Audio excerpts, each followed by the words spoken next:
Thank you, Joe, for your question. I would now like to invite Emily into Auckland's question. It's a really good question, and one that we obviously debate about many times. But I think, was it 2011? We had a referendum on this, so the people were asked, and the people said no.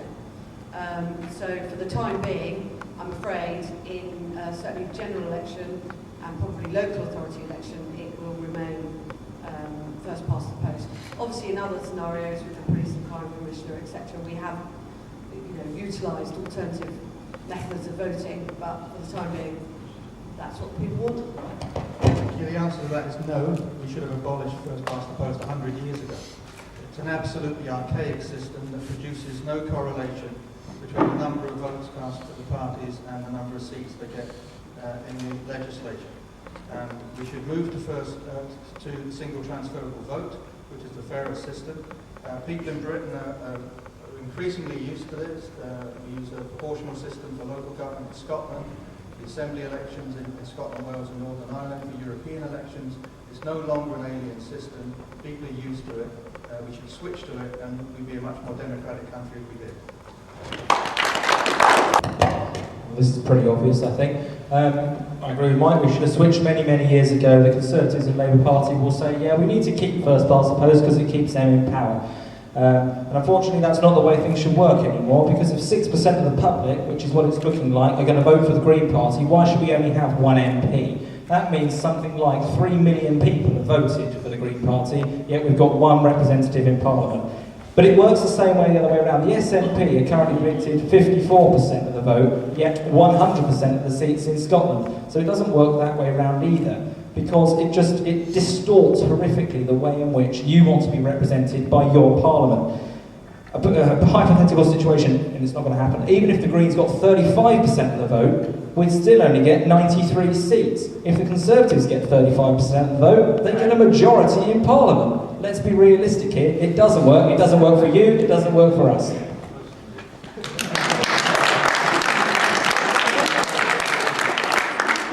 Thank you to Ashley Wakeling. I would now like to invite Geraint Davies to answer the question.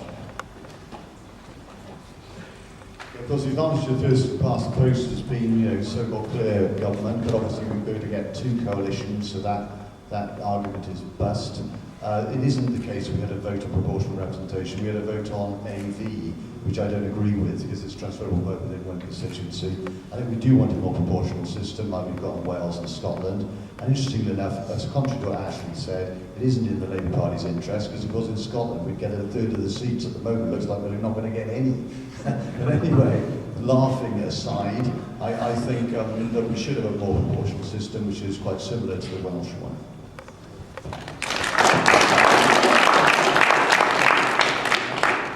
Thank you to Geraint Davies. I would now like to invite Ronnie Job to answer the question. All across Europe, the traditional mass parties are losing ground to radical alternatives. Podemos in Spain, Syriza in Greece, and a more proportional voting system would allow a radical alternative to get a bigger voice and be better heard in this country as well. And you only have to look across the water to Ireland, where the anti-austerity alliance has reaped the benefits of a proportional system, and where the true voice of the Irish people is now being heard in the three anti-austerity MPs that have been elected for the anti-austerity alliance. And I'd be all in favour of reviewing our system for a more proportional, more fairer system. Thank you very much. Plaid Cymru has long ago decided that the best system we want is STV. By the way, we had STV in the Students' Union when I was here as well. That's how I got elected big president. But seriously, it may well be that what's happening in Scotland will persuade the Labour and Conservative parties that their own traditional self-interest is not served anymore by first past the post. Because if we get 100% of the Scottish MPs from the SNP on 54 or 55% of the votes, that, I accept, is clear proof that first past the post is not a good system. So go for STV. It is the fairest, most equitable system that we're aware of. There may be other more complicated systems that we don't know about, but I think people understand that by now, and it can be made to work and work quickly. For the Socialist Party of Great Britain, which is the party that I represent, the type of electoral system is immaterial. It's immaterial whether it's first past the post or preference or whatever. What we're looking for is a majority of you people out there to withdraw your support from capitalism and to support socialism.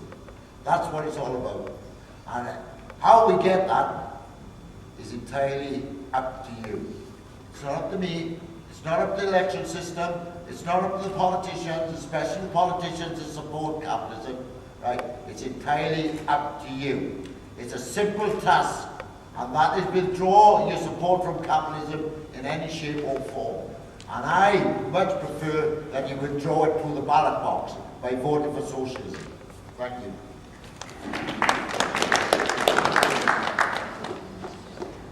I would now like to invite Richard to come up and ask a question to the candidates. I've got the question for you.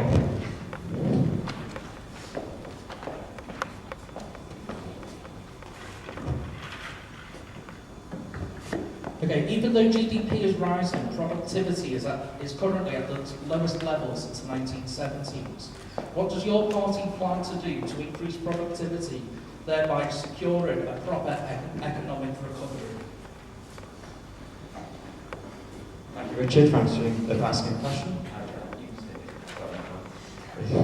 Thank you for answering the question. I would now like to invite Ronnie Joe to answer the question first.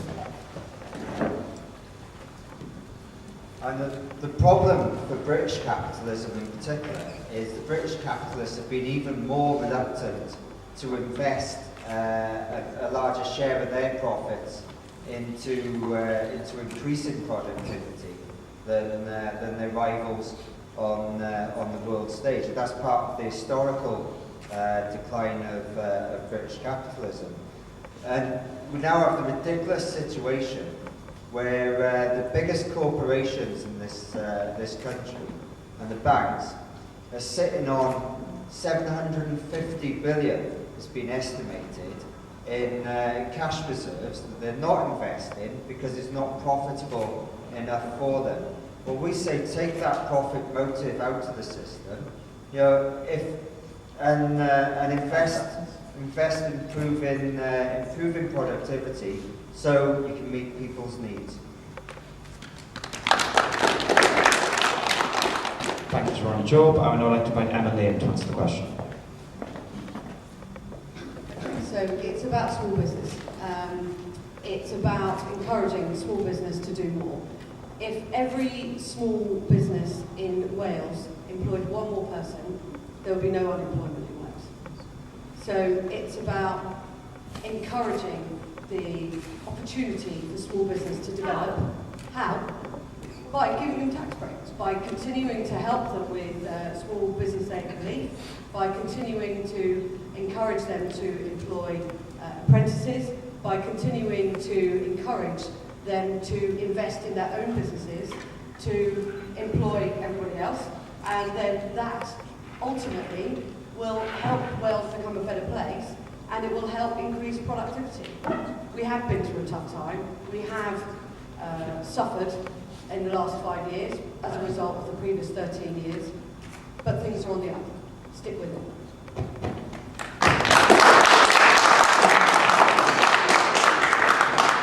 Thank you to Emma Lane. I would now like to invite Harry Roberts to answer the question. Thank you. The question of productivity in this day and age is matched by the ability of industry to invest. And most certainly the way banks have acted over the last few years, they've been so reluctant to invest that it has made it very, very difficult for companies to be able to update their equipment, to modernise and so on. So fundamentally we believe there should be a state bank that assists companies, small companies in particular, who can't at the moment get loans from the bank. And I believe that in doing so they will assist those companies to expand, to employ more people, to provide better jobs, and that just goes all the way through the economy then to provide us with a more prosperous economy. Thank you to Harry Roberts. I would now like to invite Ashley Wakely to answer the question. It's very peculiar. Emma just quoted Green Party policy. So So that's different. The problem is the Tories have done nothing to increase small businesses, and the Greens have. Across Europe and across the Parliament over many years, we've brought in so many bills to help small business, and the Tories have not done so. So it's all good saying all of that stuff, but actually, are you going to do it? And the answer is no, and it hasn't happened over the last 5 years. We want to employ more people in insulating homes, because what's the point in generating more and more energy on a finite planet when it's all just running out of the ceiling? Renewable technology has come so far in 40 years, and it can go even further in 30 years if we scrap Trident nuclear weapons and spend the £100 billion we would be spending on it, don't interrupt me, Emma, and spend it on insulating our homes and renewable technologies and employ more people as a result. Scientific research that also hasn't been given the attention it requires over a number of years can also employ thousands and thousands of more people. We have promised 1 million climate jobs in the next 5 years. Thank you, Ashley, and I'd like to invite Brian Johnson to answer the question.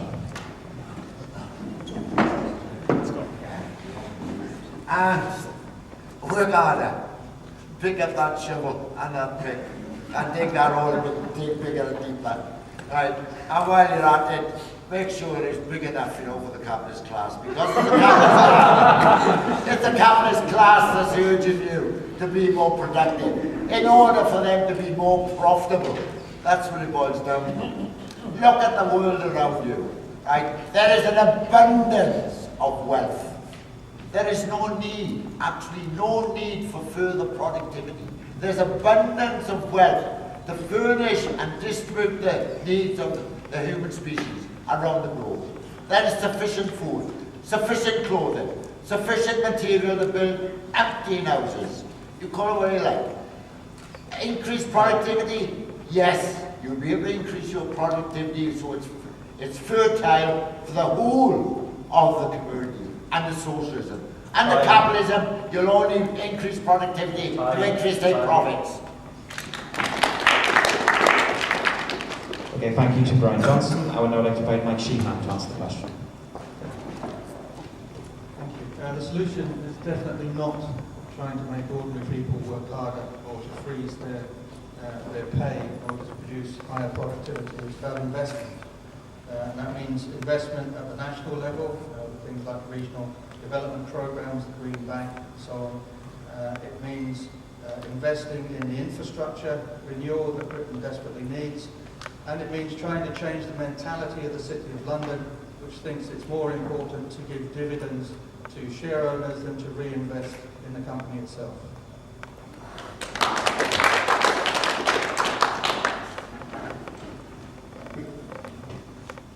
There's 800,000 fewer people earning over £20,000 now than there was in 2010, because those jobs have been chopped up into part-time, low-paid and zero-hours jobs. Under Labour, in fact, they only grew by 40% in the 10 years to 2008 before the banking crisis. And thanks to the fiscal stimulus from Obama and Brown, it was growing again by 2010. But that was put a halt by basically Osborne saying he would sack 500,000 people and deflating consumer demand. We need to invest in our productivity. That includes reducing tuition fees to skill people at a lower price. It includes investing in apprenticeships. It includes investing in more homes. It includes developing city regions like Swansea Bay city region that I've been instrumental in negotiating to get the 3 local councils, 2 universities to work together, and a regional bank from Labour to support that, and access to an EU market without the risk of a referendum, so multinationals could invest in a platform into Europe and support small business with lower taxes. Thank you to everyone, all the candidates for answering that question.